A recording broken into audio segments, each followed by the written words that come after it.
Nima uchun o'simlik bargida dog' paydo bo'ladi? Eng keng tarqalgan kasalliklardan biri bu zamburug'li kasalliklardir.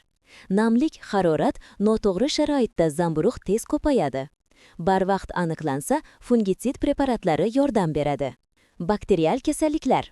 Barg chetlaridan qorayish sababi bakteriya bo'lishi mumkin. Suv tomchilari orqali juda tez tarqaladi. Misli dorilar CU eng samarali himoya. Virusli kasalliklar.